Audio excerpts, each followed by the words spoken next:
गुरुर्ब्रह्मा गुरुर्विष्णु गुरुर्देवो महेश्वरः गुरुः साक्षात् परब्रह्म तस्मै श्री गुरवे नमः। बहनों भाइयों नमस्कार। किसी भयानक विषय को लेकर के आपके मन में डर है, आप डरते हैं, तो डरना बुरी बात नहीं है, सतर्क रहना बुरी बात नहीं है। लेकिन जब वही विषय, वही डर आपके सामने, आपके जीवन में प्रत्यक्ष आकर के खड़ा हो जाए, तब डरना उचित नहीं है। तब डटकर मुकाबला करना जरूरी है, संघर्ष करना जरूरी है। फिर डरने का कोई औचित्य नहीं रह जाता। बहनों भाइयों, आपके ऊपर काले जादू का असर है, आप निराश हो गए हैं, हतोत्साहित हो गए हैं, तो इस वीडियो में मैं आपको यह बताने का प्रयास करूंगा कि आप निराश बिल्कुल ना हो, हतोत्साहित ना हो, ईश्वर की शक्ति पर भरोसा करें। बहनों भाइयों, जीवन एक संग्राम है। इस जीवन संग्राम में कौन सा आपका मित्र है, कौन आपका शत्रु है, आप समझ नहीं सकते। जब कोई व्यक्ति युद्ध में जाए तो उसकी बुद्धिमानी यही है कि अपने आप को कवच आदि से सुसज्जित करके जाए। आप युद्ध में चले गए, आपने कवच धारण नहीं किया, तो कब कौन सा अस्त्र आपको मार के गिरा दे, क्या पता। तभी तो पहले युद्धों में जो वीर जाते थे वो अस्त्र शस्त्र से सुसज्जित होकर के जाते थे, कवच आदि से सुरक्षित होकर के जाते थे। ऐसा ही जीवन संग्राम है, यहां पर भी कवच आपको धारण करना ही पड़ेगा। बहनों भाइयों, 2009 की बात है, मेरे ऊपर भी तांत्रिक प्रयोग हुआ और बहुत भीषण तरीके से हुआ। मैं धर्म अध्यात्म का व्यक्ति था, धर्म अध्यात्म पर जीवन व्यतीत कर रहा था, आज भी कर रहा हूं, आगे भी करूंगा। लेकिन मेरे ऊपर भी उसका असर हुआ। जब कभी किसी के ऊपर कोई तांत्रिक प्रयोग किया जाता है तो सबसे पहले लक्षण होता है उसको वो स्वप्न में वो चीज दिख जाती है, कोई भयानक चीज दिखती है स्वप्न में, अशुभ स्वप्न आते हैं। ऐसा मेरे साथ भी हुआ। उसके बाद मेरे शरीर में दर्द रहने लगा, दर्द धीरे धीरे पूरे शरीर का बढ़ने लगा, शरीर में कमजोरी आती चली गई। और फिर एक समय आया कि शरीर में हीमोग्लोबिन का लेवल 2 और 3 के बीच में हो गया। बड़े बड़े चिकित्सकों ने इलाज किया, डॉक्टरों ने इलाज किया, वैद्यों ने इलाज किया। इलाज करते करते काफी समय बीत गया और सबसे विस्मय की बात कि सारी रिपोर्ट्स नॉर्मल आ रही थी, लेकिन शरीर में स्थिति ये हो गई कि खड़े होने का नाम नहीं। डॉक्टर ये डिसीजन नहीं ले पा रहे थे कि हीमोग्लोबिन का लेवल इतना कम कैसे हो जाता है। मैं अचंभित था, परेशान था, आर्थिक स्थितियां भी टूटती चली गईं। ईश्वर पर बहुत भरोसा करता था मैं, ईश्वर पर बहुत आश्रित था। लेकिन एक समय ऐसा भी आया जब ईश्वर पर भरोसा मेरा हटने लगा।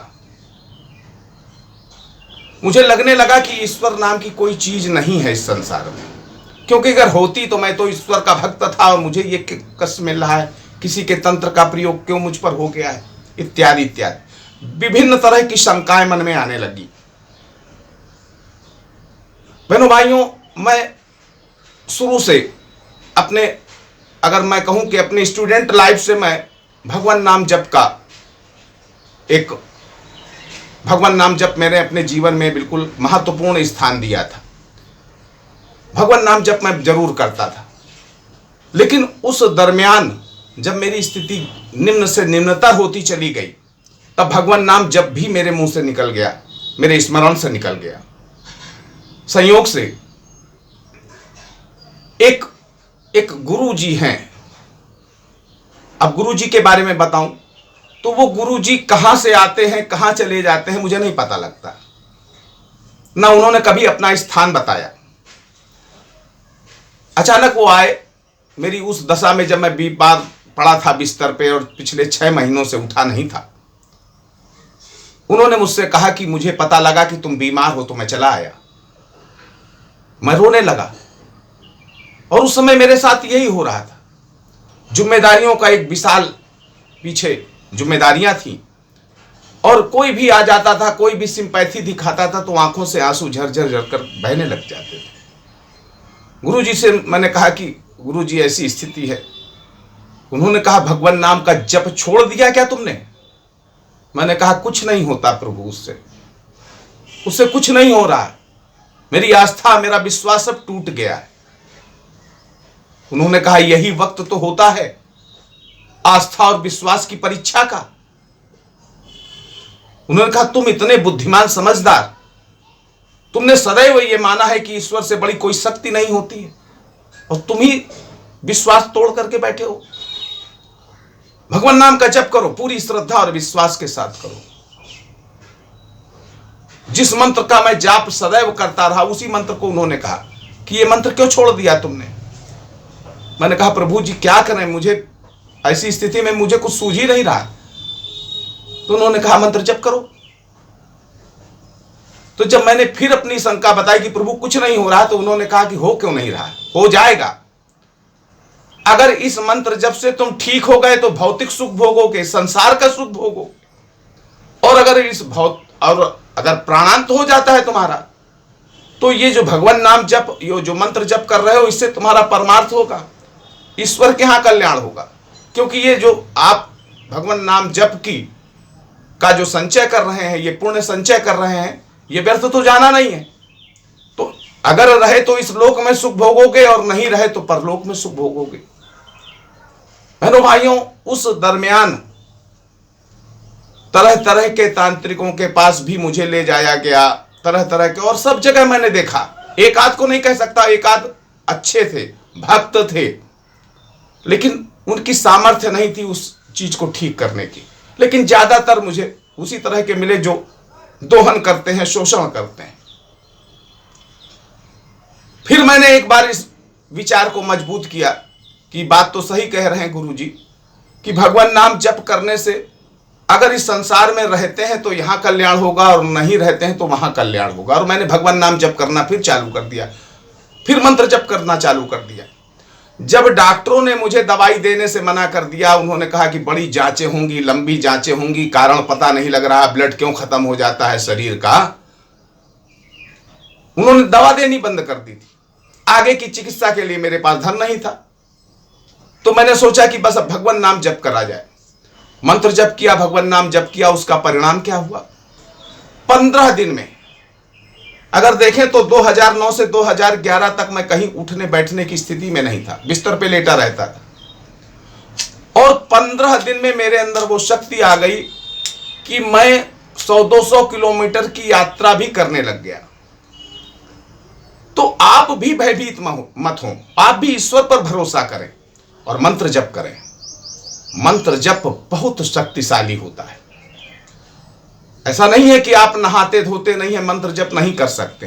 देखिए, आत्मा परमात्मा का अंश है, आत्मा सदैव पवित्र है और शरीर को आप कभी पवित्र कर नहीं सकते, क्योंकि शरीर तो पवित्र हो ही नहीं सकता। ओ मां पवित्र पवित्रो वा सर्वावस्थांगतोपि वा या स्मरेत पुंडरीकाक्षं स अभ्यंतरा शुचि। पुंडरीकाक्ष का नाम लेने से बाह्य अभ्यंतर की शुचि हो जाती, शुद्धता हो जाती, पवित्रता हो जाती है। आप मन में जाप करो, क्योंकि आत्मा तो परमात्मा का अंश पवित्र है। आप आत्मिक भाव से मन के अंदर करिए। आप जब आप सालों से ना नहाए हो कोई मतलब नहीं, मन में जाप करिए और उस जाप का तत्काल फल मिलता है। मैं नमः शिवाय शिवाय नमः मंत्र का जप करता था। इसमें भोलेनाथ का भी मंत्र है और माता पार्वती का भी मंत्र है, और दोनों का नमः शिवाय शिवाय नमः मंत्र का मैं जप करता रहा। तो बहनों भाइयों, इस लेवल पर मैं बीमार हो गया था कि डॉक्टर नहीं समझ पा रहे थे कि 2-3% हीमोग्लोबिन कैसे हो जाता है। जब मैं इस मंत्र से ठीक हुआ, मंत्र जब भगवान नाम जब से मैं ठीक हुआ, तो मन में मेरे विचार आया कि संसार में न जाने कितने लोग हैं जो इस तरह की पीड़ाओं से पीड़ित हो रहे हैं, तो उनको भी धर्म के मार्ग पर ये चला करके उनके अंदर इतनी हिम्मत दी जाए कि ईश्वर की शक्ति ही सबसे बड़ी शक्ति है। तंत्र की शक्ति कोई महत्व नहीं रखती। बहनों भाइयों, आप पूरे विश्वास से आप नित्य कवच का पाठ करिए, चाहे वो नारायण कवच हो, चाहे गायत्री कवच हो, चाहे दुर्गा कवच हो, चाहे हनुमत कवच हो, कोई भी कवच, शिव कवच हो, अघोर शिव कवच हो, कोई भी आप नित्य पढ़ें। संस्कृत नहीं पढ़ सकते, हिंदी में पढ़ें और आप अपने को ठीक करें। आप सुखी रहें, समर्थ रहें। इसी मंगलमयी कामना के साथ आपसे विदा लेता हूं। प्रेम से बोलिए जय माता की।